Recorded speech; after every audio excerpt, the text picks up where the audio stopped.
A war is justified if you're willing to send your kids. Because how can you send somebody else's kids to a war if you won't send your own? So I'm calling right now for Baron Trump. Donald Trump's on, after all, he's had 3 wives, he's had kids by each wife, and nobody's ever served in the military. To my knowledge, a Trump in the last 100 years has never done military service. Well, Baron, you can change that. Enlist in the United States military right now. Do something your father didn't have the courage to do. Do something your father didn't have the patriotism to do. I want to see a Trump in the military. Okay, but do you think America was justified in joining Israel in the attack on Iran? No. Why not? Absolutely not. Because we started the war. I'm not for starting any war. We fired the first shot. Something just snapped on live TV and you can feel it within seconds. Before we dive into the full story, comment where you're watching from. And don't forget to like and subscribe so you don't miss the next one, because this wasn't your typical back and forth where politicians trade safe, rehearsed lines. This was different. The tone shifted fast, and once it did, there was no pulling it back. Jesse Ventura didn't walk into this conversation to play nice or stay within the usual boundaries. He went straight at the core of the issue, not just policy, not just strategy, but the personal cost of war. And that's where things got uncomfortable, because instead of arguing about headlines or political positioning, he reframed the entire discussion into something much harder to ignore. He basically challenged the idea that it's easy to support military action when you're far removed from the consequences and them. Then he took it a step further. He turned that argument inward, questioning whether the same people who advocate for sending others into conflict would feel the same way if it involved their own families. Not as a metaphor, but as a direct challenge. And that's the moment the debate stopped being theoretical. You could almost feel the tension shift.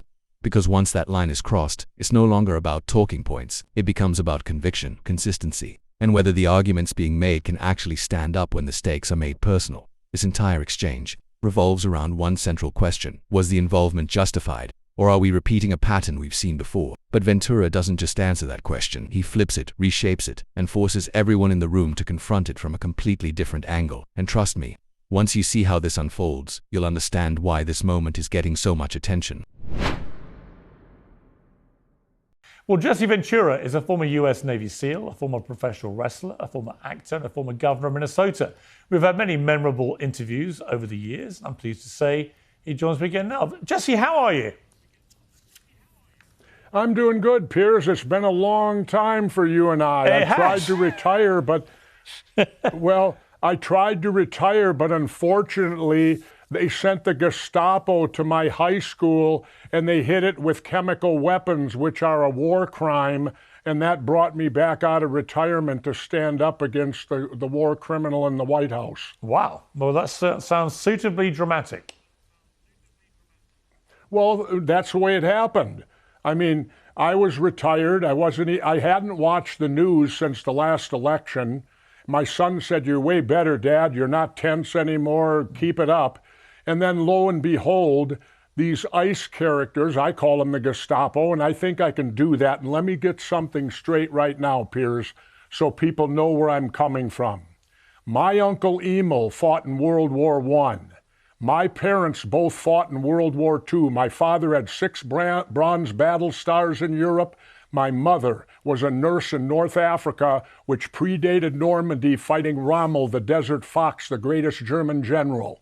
Both my parents were World War II veterans. My brother and I are both Vietnam veterans and member of the Navy UDT SEAL. We both did 2 tours to Southeast Asia. So everyone in my family is a war veteran. I wanted to get that out right now, so it'll help with the things that I'm going to say to you in the moments to come. So ICE agents came to your school, you said?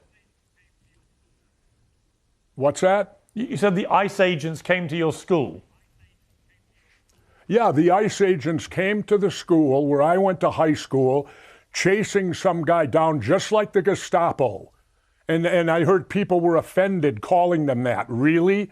I can tell you right now, if my parents would have been alive and they would have seen what happened in Minneapolis, they would have called it the Gestapo too. So they come to my school, they use tear gas and pepper spray at the school. Now, here's a question I have, Piers. My Uncle Emil fought in World War I, and he was gassed. He came home, but his life was ruined. He could never do anything. What did they do? They outlawed it. Gas using chemical weapons became a war crime. Why is it that you can't use them on your enemy, but you're allowed to use them on your own people? That has always been, where is the media on this? You know, using chemical weapons against our own people, which is in essence a war crime. Well, I think I wouldn't describe the gas used by ICE agents as chemical weapons. I mean, that infers weapons of mass tear destruction. gas. They're spraying people from 6 inches away right in their face. I can't use that in war. I wasn't allowed to carry tear gas or any type of chemical weapon in war. It's banned from war. It's considered a war crime. You can't use it against your enemy, but you can use it against your own people. Doesn't something ring wrong there for you, Piers? Well, a lot rang wrong about what was going on in Minnesota, and I'm very glad that it has been resolved, at least for now. And I think it Donald hasn't Trump... been resolved. Well, no, not Piers, completely, but nothing's been resolved. No, I understand. We have 2 dead people here. Yeah, 2 people were killed by the Gestapo here. Yeah, I understand. And those investigations are ongoing, but at least the ICE activity that was going on and the way it was being conducted has been removed from Minnesota, which is a good thing. And I thought what happened was appalling. And I said so at the time. Let me ask you about Iran and your view of this war. Well, here's how I feel about it. There's a simple thing as a leader. And you know this, having been in the military. Trump wouldn't know it because he's a draft-dodging coward. But anyway, it's this. A war is justified if you're willing to send your kids. Because how can you send somebody else's kids to a war if you won't send your own? So I'm calling right now for Barron Trump. Donald Trump's son, you know, after all, he's had 3 wives, he's had kids by each wife, and nobody's ever served in the military. To my knowledge, a Trump in the last 100 years has never done military service. Well, Barron, you can change that. Enlist in the United States military right now. Do something your father didn't have the courage to do. Do something your father didn't have the patriotism to do. I want to see a Trump in the military. Everybody in my family has served, so I think I can say that with all due confidence. Come on, Trumps. Don't just reap the benefits of this free world. Somebody put on the uniform, and that's you, Barron. And I heard the excuse that Barron might be too tall. David Robinson served on active duty. He was 7 feet tall before he ever went to the San Antonio Spurs basketball team. David Robinson went to the United States Navy Military Academy. He's one of my officers, not directly, but he would have been. Okay, look, it's one argument that a Trump should serve. That's a perfectly reasonable argument to make. A lot of people feel that way. But it doesn't change what's going on in Iran. What is your view of this war? Do you think it's a legitimate war? Many people think that the Iranian regime has been the instrument of terror through the Middle East for 40 years. Of course they have been. Of course they have been, Piers. But wait a minute. Trump then calls you guys NATO cowards. Wait a minute. NATO is set up to protect. That means that if a NATO country is attacked, they will all join together to repel it. It doesn't go in reverse. It doesn't mean if one of the NATO countries starts a war that all the others have to join in. That ain't part of the deal. The deal is protection, not aggression. And we started this war, and then he's calling you guys a bunch of cowards because you won't come in and help him. Well, why didn't he talk to you beforehand? And second of all, that isn't what the mission is. The mission is to protect the countries if they're attacked, not to go on the offense and do the attacking. Okay, but do you think America was justified in joining Israel in the attack on Iran? No. Why Absolutely not. Because we started the war. I'm not for starting any war. We fired the first shot. Plain and simple. You want to put it in Rambo terms? We drew first blood. Many would argue, of those who support the war, that Iran had drawn a lot of blood through this regime for a very long time. They had supported and propped up. Well, hang on, Jesse. They had armed groups like Hamas and the Houthis and Hezbollah for decades. They had wreaked utter havoc, drawing enormous amounts of blood, and that actually the reason America and Israel had to deal with them now was that they were imminently going to get a nuclear weapon and may well use it. What do you say to that? Well, here's what I say. Let's get the real history in. You know, I listen to people like Congressman Lawler in New York. They all love to go back to 1979, the day the Ayatollahs took over. They conveniently don't go back to when I was alive. I'm a little older than them. Let's go back to 1953, shall we? When Iran had a democratic elected president. The United States didn't like him. We pulled a coup d'etat, and what did we do? We stuck the authoritarian dictator, the Shah, in power. That's when the I Hate America started, was way back in the 50s when we interfered in their democratic elections. But how convenient we are that we forget that. Then in 1979, what took place? The Ayatollahs took over, who were probably worse than the Shah. But let's remember, the hatred of America was started by America. It was not started by the Iranians. We interfered in their government way back in the 50s and overturned their democratic elected president. And then the dictatorship started with the Shah and now went to the Ayatollahs. And here we are today. But I'd like for Congressman Lawler to at least try to go back in history from before he was born to see what could have occurred, and that the United States was the person that caused the hatred between the two countries.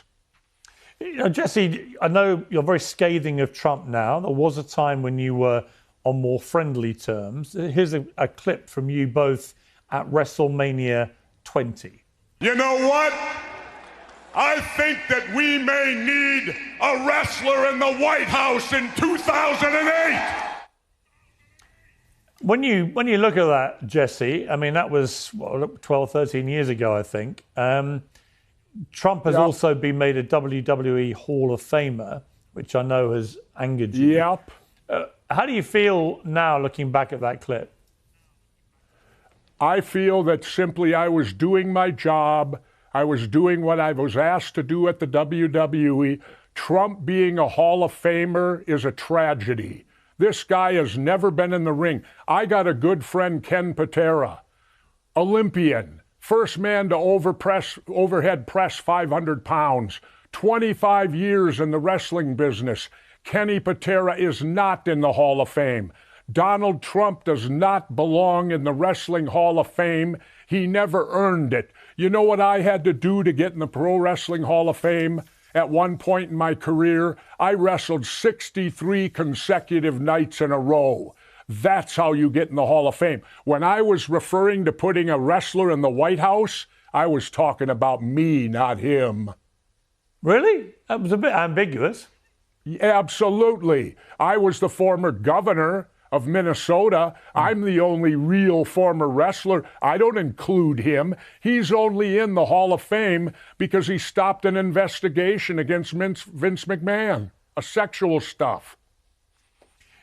Do you intend to run again for governor and therefore maybe president? I don't necessarily intend to run again, but I'm working on something that could send me straight to Washington and go face to face with this guy. Really? What, you would run for president? Plans may be in the works. I mean, he can't run for president again, so what would that involve? Well, you'll have to find out, wait and see. I'm not going to spill it here. You're not going to crash But I'll put it to you this way. Wait. Piers, I'll put it to you this way. We withstood the onslaught of the Gestapo in Minnesota. Well, I was taught in war to do this. You ensure that your backyard is secure. That's the first thing you do. Well, Minnesota's now secure. We've repelled the onslaught from Trump. Now it's time for us to go on the offense. So maybe it's time to send the Navy SEAL to Washington. Maybe it's time for a showdown between the Vietnam veteran and the draft dodger. Do you actually mean a physical confrontation? Or? No, but if he wants it, he's in the Hall of Fame. Let's both get in the ring. I mean, there is a UFC. After all, he's in the Hall of he's in the Hall of Fame, isn't he? Right. I mean, there is even though he's never ever had a match. Right. There is a UFC whole event going on imminently at the White House. Maybe they could extend it and have you against Trump. Do you think he'd have the guts to do that? Are you kidding me? Well, when he got this guy. Well, when he got shot, Jesse, to be fair to Trump. Wait a minute, Piers. To be fair to Trump, when he got shot. I'm going to tell you. When he got shot, he got back up and said, fight. Oh, yeah, right. You ever hear of a blade job? Anyway. A blade? What, you think he was fake? Anyway, I don't know. Where's his scar today? Somebody died, literally, sitting behind him. I don't know. You know, come on, Piers. You're going to tell me this guy's a big hero now? I thought that day he was. That's what you're going to tell me? That day he was. Really? Yeah. Really? Yeah, he was. Yeah, well, then he accomplished what he wanted out of you guys. No, I think you can be heroic on one day and you can be less heroic on others. But if you ask me, was he heroic when he got shot? Yeah, and I think those who try to pretend he wasn't actually shot or anything, it's ridiculous. You're right. You know what I feel bad about was that if he'd have joined us in Vietnam, we might have won, huh? No. He could have put us. Why did he run and hide when he could have joined us and led us to victory? I don't think anything would have changed the fortunes of the United States in that war. Yeah, probably not, considered he called us all suckers, didn't he? What would you say to Trump if you had a chance to speak to him? I'd prefer not to speak with him. I don't have really. What would I say to him? I don't know. You know, he's. To me, he has no courage. He never has. I'll tell you what he is, Piers. Everybody knows these people. You're with a group of guys, and there's always one guy who will start the fight and then hold your coat. That's Donald Trump. He'll start the fight, but he'll hold your coat, and then the next day he'll tell everybody how tough he was.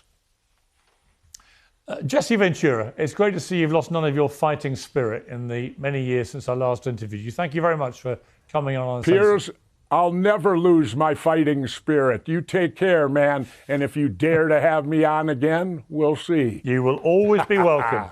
Always be welcome, Jesse. Don't you worry about that. The mere fact the show is called Uncensored, and it was made for you. By the way, say hi to Mick and Keith for me. I will. I'll text them right now. Okay, very good. Thanks a lot, Jesse. Take care. And this is where the entire interview stops feeling like a discussion and starts feeling like an explosion waiting to happen. The second Ventura begins speaking, you can tell this isn't going to stay polite or controlled. There's a different kind of energy, not analytical, not cautious but forceful, deliberate, and built to dominate the moment. He's not trying to win a technical argument. He's trying to take control of the entire frame. And the way he does it is calculated. Before he even launches into criticism, he establishes who he is, military background, family history, personal connection to war. That's not random, that's positioning. He's building a foundation that says, I've lived closer to this reality than most people in this conversation. And once that foundation is set, everything that follows carries more weight. Then comes the pivot, and this is where it hits hard. Instead of staying in the usual lanes, policy, strategy, international relations, he drags the conversation into something much more personal. He challenges the idea of war itself by forcing a simple but uncomfortable question. If someone supports sending people into conflict, would they feel the same if their own family had to go? That shift changes everything. Because now it's no longer about distant decisions made in government rooms. It becomes about accountability, about consistency, about whether conviction holds up when the cost becomes personal. And that's why that moment lands so strongly. It's not because it's a perfect argument. It isn't real world. Decision-making doesn't operate on that kind of standard. Leaders aren't required to put their own families on the front lines. History doesn't work that way, but that's not the point. The point is emotional impact. It's a test designed to resonate, not necessarily to hold up under detailed scrutiny. And in today's media environment, that kind of framing often carries more influence than a perfectly structured policy argument. Then he doubles down, shifting from policy into character. Instead of just questioning decisions, he questions credibility. He contrasts his own background with the person he's criticizing, painting a picture that's easy for viewers to visualize and react to. It's not subtle, and that's exactly why it works, because now the audience isn't just evaluating ideas, they're evaluating people. And while all of this is happening, notice the dynamic in the room. One side is trying to steer the conversation back toward traditional talking points: security, global threats, long-term strategy. The other side is pulling it right back into emotion, narrative, and intensity. And here's the reality most people miss.